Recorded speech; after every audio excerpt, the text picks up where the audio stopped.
Hello, I'm Trevor Jackson.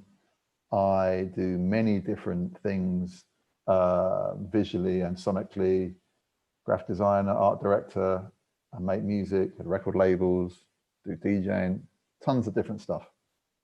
The first piece of graphic design that really resonated with me is probably a cliche, but it was New Order Blue Monday. In fact, it was that whole year, 1983, Peter Saville stuff, Blue Monday firstly, then Power, Corruption and Lies, and then Confusion. Confusion probably had the most impact on me, but seeing those things combined together made me realize that, I mean, I worked in a record shop at the time and I used to love seeing record sleeves, and, you know, I was kind of appreciated what Malcolm Garrett was doing and what Neville Brody was doing. But at that time, I never thought of myself as being a graphic designer. But then when I picked up Blue Monday and Power, Corruption and Lies and all the color coding that Peter had done, I was like, wow, this is on another level. I can really start to, it just opened my brain up to a completely different way of thinking about how design could work.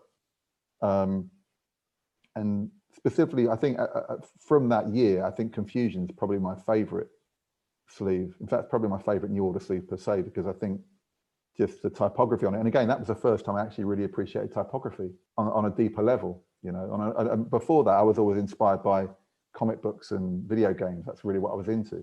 And perhaps because that is a kind of bitmap font, I kind of like, looks like something from a video game or something, I kind of appreciated it. But really, the way that it worked, it was multifaceted. It worked on different levels.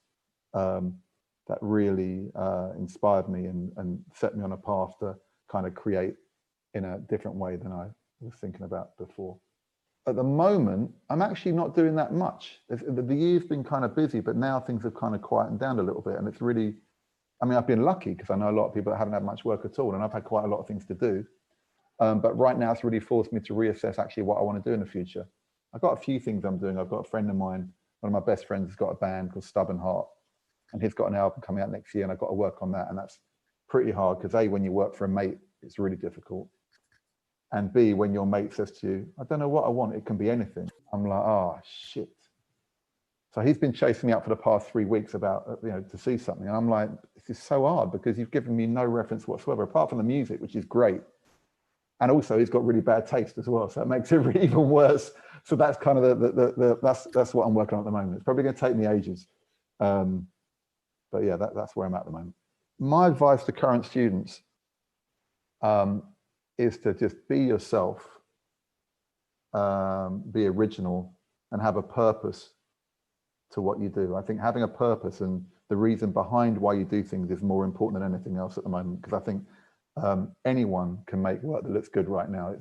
It's simple to do good looking things, but it's not simple to make things that actually mean something. So for me, I think that's the most important thing, albeit the purpose of the final purpose, what you're trying to achieve, or maybe the way you're trying to do something, maybe doing something in a different way, or challenging yourself and doing something in a difficult way. I think all those elements of kind of just pushing yourself and trying not to be as generic as possible. I think that's really important, especially now, because there's so many people out there trying to do stuff, and I think originality stands out.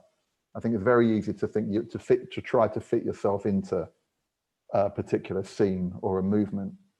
But if you do that, you're putting yourself up against loads of other people doing the same thing as you.